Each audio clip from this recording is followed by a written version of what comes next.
Hi everyone, I'm Walker KC9EVS, Crew 272 here at the 2009 Dayton Hamvention, Dayton, Ohio, and it's my honor to have with me Richard Garriott, an astronaut from the International Space Station. It's good to have you here. My pleasure, absolutely. Thank you. Thanks for having me. Can I ask you a few questions? Oh, please do.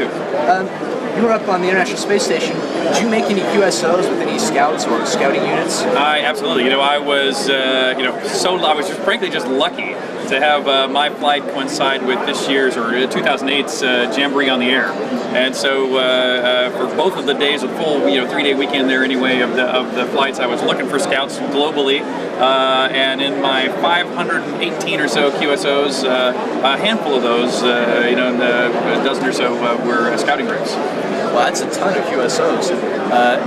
When you were at the Russian Space Agency or NASA, did you find that there were a lot of scouts in those agencies? Well, of course, I don't know if there were any foreign side that were in scouting, but over on the U.S. side, I think it's quite common. So I think it's, not only scouting lead people, I think, to excel in their personal careers, whether it's in science or technology, but a lot of even the military test pilots, so that often is one another path to get into the space program. A lot of those people, I think, have a scouting background, as did I. Great. Well, for those of us who are watching, some of the young scouts that are watching may want to become astronauts. How would a young person go about becoming an astronaut? Well, these days it's the opportunities are fairly diverse. Even though it appears there's, I'm like astronaut or spacefarer number like 480 something. So there's only less than 500 people in the history of the world have so far been into space. But the rate, that rate is constantly increasing. And so more and more people get a chance to go every year, and so I think the kids who start today saying, "Hey, I really think I'd love to travel in space," the probability is getting better and better if you design your career correctly. And I think that is to stay in school, work hard, especially at things like math and science and technical skills, and then like with any other kind of business, like I also have had a career in the computer gaming business, and my advice there is always very similar, which is try and try again, because just because you get to the door and somebody tells you no, and they told me no for many years, doesn't mean that you should give up on that dream, and instead it's almost always the people who stay at it, remain persistent, and try to achieve that goal that eventually get there. Great. Well, you went up on the Soyuz, the Russian capsule. What was that like? Was that anything like a roller coaster ride at an amusement park? Well, the launching on a Russian Soyuz rocket is a really beautiful, wonderful experience. It launches vertically and also lands under parachutes, sort of like the Apollo capsules we had here in the United States. And but unlike the television, if you look on television, it seems to shake and be very violent and scary. And on the outside, it is a very bright plume of fire and very loud noises. But on the inside, it's actually quite the opposite. On the inside, it's almost silent. There's no real vibration. You lift actually very gently off the Earth to begin with, but the acceleration builds to about 3.5 or 4.5 Gs, which is about the bottom of a roller coaster ride, the dip on a roller coaster. But it stays constant like that for about 8.5 minutes of high Gs, and then when the engine's cut off 8.5 minutes later, you're in space. Wow, that sounds cool. What was the scariest part of your experience in space? It's interesting that, of course, technically, it's not the safest thing you can do to go ride in a rocket. But the great thing about our Soyuz is actually it's statistically quite safe.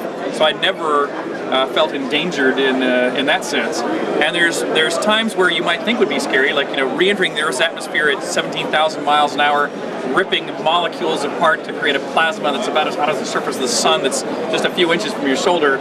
Intellectually, that's you can think of that as a fairly scary time to watch watch the heat shield melting away, outside your window as you re-enter the Earth's atmosphere. But I have to tell you, there was actually never a time, not one, through the entire experience that I actually felt danger or scared in any way. They do a really, really great job of flying the Soyuz in particular, and was never concerned at all. Well, that's great to hear.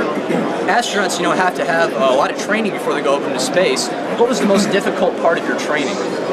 Well, for training, there's what I call book learning you need to do. You got to learn all the systems on board the Soyuz and on the space station. I actually found I was fairly well prepared for that. I was, I have a strong science and technology personal interest, although actually not very much formal training. but just the fact that I've been a lifelong learner who's been very interested in that sort of stuff, like a lot of ham radio enthusiasts are, I think you would find yourself in particular, by the way, very well prepared for that aspect of training. I found the hardest part of training was some of the survival training we went through. If you're a scout, you're already probably used to camping out in the outdoors, and that part of it actually, so was I, was very familiar with. But when we did our open sea survival training, and I'm a scuba diver and other things too, so I went into that very confidently. But that training is actually very physically difficult, and I found it really quite challenging to complete that part of the training. Okay. When you're up in the space station, it's great up there and everything, but a lot of astronauts miss home when they're up in the space station. When you came back to Earth, how did you feel? Were you happy to be back, sad to leave? There's no question I was sad to leave. That being said, I knew I eventually had to come home, and so there were some things I did miss about home, like as a good shower and some good food. And so it was funny that, there's clearly, I really wish I could have stayed not just 2 weeks, but 2 or 3 months, I think would have been the minimum amount of time I would have loved to have stayed, but, have come home. Yeah, that's great. Well, as you mentioned earlier, you participated in the 2008 Jamboree on the Air, and we tried to mail you a patch, but it was returned undeliverable. Apparently, there isn't mail service in outer space. Yeah, sorry about that. Here today, we have my dad, Brian Walker, to present you with your patch. Oh, fantastic. Oh, that's great. Thank you so much. Hard-earned, that was well very deserved. Thank you. I was very excited to get a chance to participate in this. Thrilled to have this patch. I will wear it with pride. Awesome. So, thank you. Well, thanks for that. Mr. Gary, it's been a pleasure to have you here today with us. Great to talk with you, or as us ham radio operators say, thanks for the QSO and 73. Absolutely. 73 is to you too.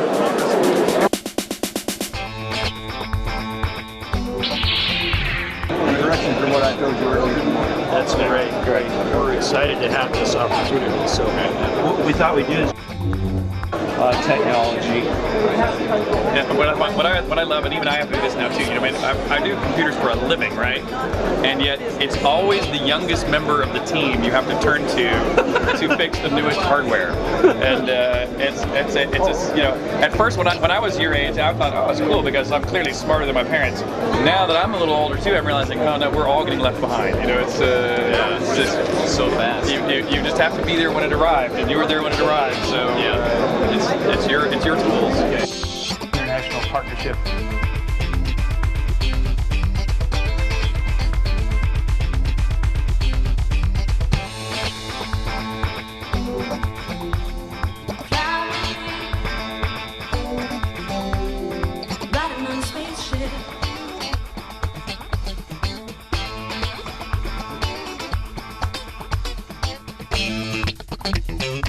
Learning how to fly in space.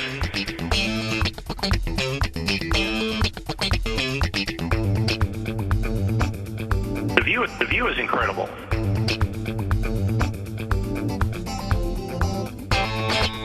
We are the experiment.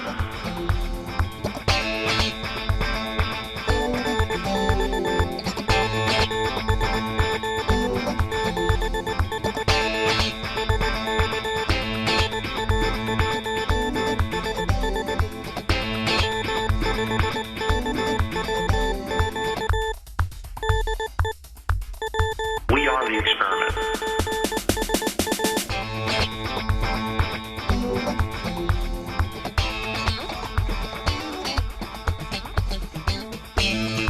Learning how to fly in space.